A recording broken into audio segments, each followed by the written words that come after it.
Sleaze, brought to you by McDonald's. Archways to Opportunity helps employees achieve their dreams. You want to learn more? Go to mcdonalds.com. Can I just say who is stunning on the cover of the Sports Illustrated Swimsuit 2025 issue is Salma Hayek at the age of 58. Smoking hot, actually. Here she is talking about it. It never crossed my mind that I could be in that cover because they didn't look like me.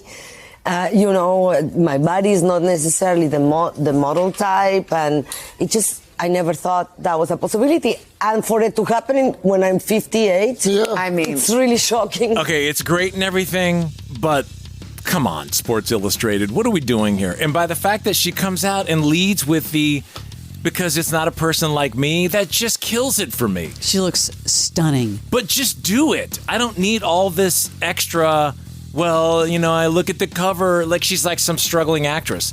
And no one on the cover ever looked like me. Well, she's talking about, and I understand what she's saying, because most of the time, the models are just very, very, very, very, very thin.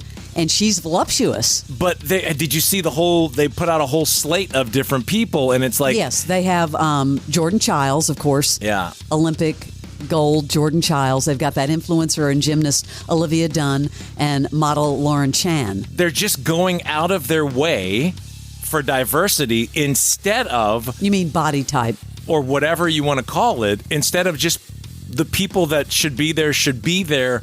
I don't need to push an agenda. It just feels weird to me. You've never been about the agenda. No, I'm just saying whoever earned it should be on it. It shouldn't be because Salma Hayek is 50 whatever. It shouldn't be because she's any certain size. But they're wearing it on their sleeve, which makes it more about that than who should be on the cover. That's all I'm saying. At the end of the day, I'm glad she's on the cover. She looked confused in that interview as to why she was there. Well, I think because she said for years she looks at the covers and she's like, well, I could never do that. But come on, you're Salma Hayek. Of course you could do that.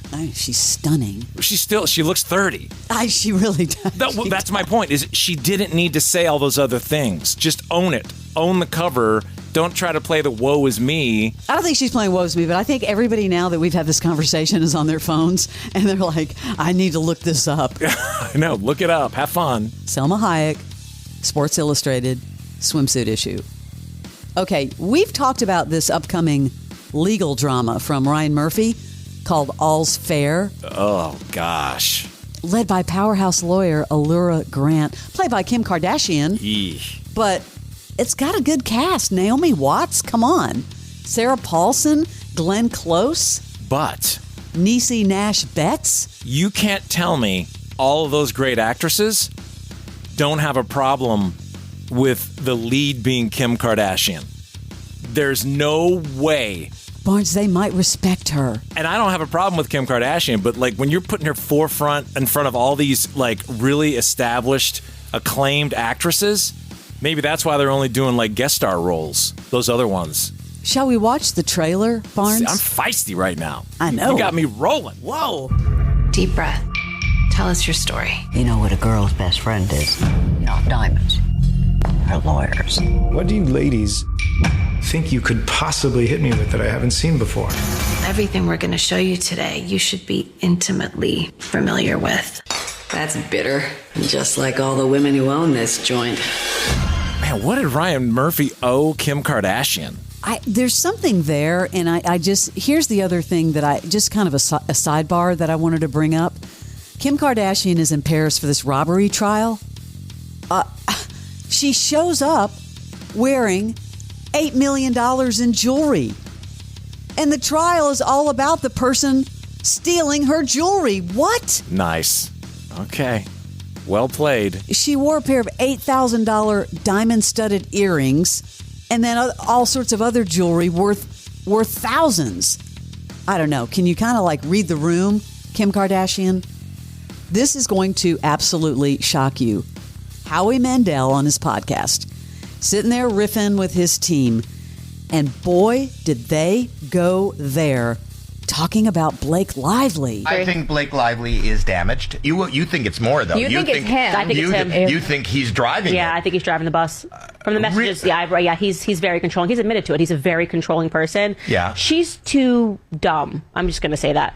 She just doesn't have the IQ. I think her interest in this is literally... Tell me what you really think. Yeah. It's so basic. I think Taylor Swift's my best friend. I want to have a director's credit.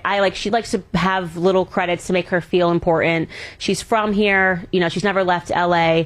She's very surface. There's no substance to Blake Lively. Don't overthink her because she's not overthinking. Wow. She's talking about Ryan Reynolds drives the bus? Talking about Ryan Reynolds drives the bus and that she's stupid. I was shocked. Wow. That was really a character assassination attack. Anyway, that's your celebrity sleaze. Nightly Scroll with Haley Carania. I'm Haley Carania. I scroll with the homies here in the live chat, and I love my long scrolls on my phone at night. The show is literally called Nightly Scroll. My screen time has reached astronomical levels, but I do it to get all of the videos and all of the content that you won't find anywhere else. I don't want to be surrounded by an echo chamber, so I hope you join me. Someone just said the show is great. Keep it up. Thank you. I will. Nightly Scroll with Haley Carania. Follow and listen on your favorite platform.